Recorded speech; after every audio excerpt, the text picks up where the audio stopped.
Friends, இன்றைக்கி பன்னீர் gravy எப்படி செய்கிறதுன்னு பார்க்கலாம். பன்னீர் கிரேவி செய்கிறதுக்கு வந்து வெங்காயம் தக்காளி எடுத்திருக்கேன்.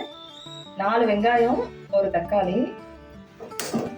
ஸ்டவ் ஆன் பண்ணிவிட்டு கடாயை வச்சுக்கோங்க. சிம்மில் வச்சுட்டு 1 ஸ்பூன் எண்ணெய் விட்டுட்டு, எண்ணெய் காஞ்சதும் பட்டை, கிராம்பு, சோம்பு 1/2 ஸ்பூன் போட்டுக்கோங்க. வெங்காயம், தக்காளி போட்டு இதை நல்லா வதக்கிக்கோங்க. இதை மீடியம் ஃப்ளேமில் வச்சுக்கோங்க.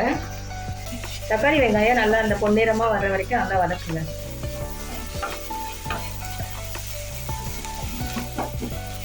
நல்லா இந்த அளவுக்கு வதக்கிக்கோங்க. பாருங்க, இந்த அளவுக்கு இருக்கணும். நல்லா வெங்காயம் தக்காளி நல்லா வதங்கவும் ஆஃப் பண்ணிடலாம். ஆஃப் பண்ணிவிட்டு இதை நல்லா ஆற வச்சு மிக்சியில் அரைச்சி எடுத்துக்கலாம். ஸ்டவ் ஆன் பண்ணிக்கோங்க. பண்ணிவிட்டு கடாயை வச்சுட்டு 1 ஸ்பூன் எண்ணெய் விட்டுக்கலாம். சோம்பு 1/4 ஸ்பூன் போட்டுக்கோங்க. சோம்பு போட்டு தாளிச்சிட்டு வெங்காயம் தக்காளி வதக்கணும் இல்லையா, அந்த அரைச்ச விழுதை வந்து இதில் சேர்த்துக்கோங்க.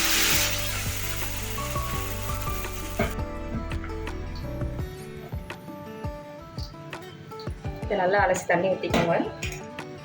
இதில் வந்து மஞ்சத்தூள் வந்து 1/2 ஸ்பூன் போட்டுக்கோங்க. மிளகாத்தூள் வந்து 1.5 ஸ்பூன் போட்டுக்கலாம். உங்களுக்கு காரம் அதிகமாக வேணும்னா இன்னும் கொஞ்சம் போட்டுக்கோங்க. நான் 1.5 ஸ்பூன் போடுறேன். தேவையான அளவு உப்பு போட்டுக்கோங்க.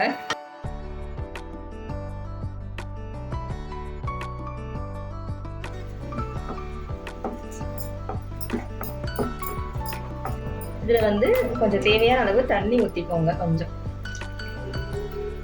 இப்போ கிரேவி வந்து கொஞ்சம் கொதிக்கணும் இல்லையா, அதுக்காக கொஞ்சம் தண்ணி ஊற்றிட்டு ஒரு 2 நிமிஷம் இது வந்து கொதிக்கட்டும். இது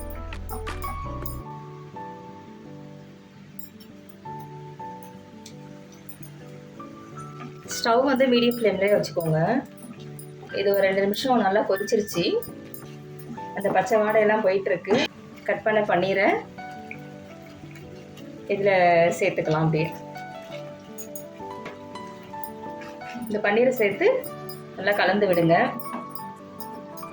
பன்னீர் போட்டதுக்கப்புறம் ரொம்ப நேரம் கொதிக்க வேண்டாம். அது ஒரு 1 நிமிஷம் இல்லை 2 நிமிஷம். ரொம்ப உடையாமல் இருக்கணும் இல்லையா, அதுக்காக கட்டியாக இறக்கிக்கலாம். இது 1 நிமிஷம் வெந்துருச்சு. அடுத்து வந்து நறுக்குன கொத்தமல்லியை வந்து தூவிக்கலாம். கொத்தமல்லி போட்டுட்டு அடுப்பு ஆஃப் பண்ணிடலாம்.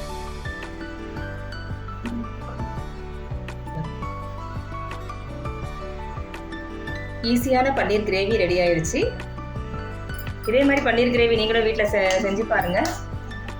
இது வரைக்கும் எங்கள் சேனலை சப்ஸ்கிரைப் பண்ணாதவங்க சப்ஸ்கிரைப் பண்ணிக்கோங்க.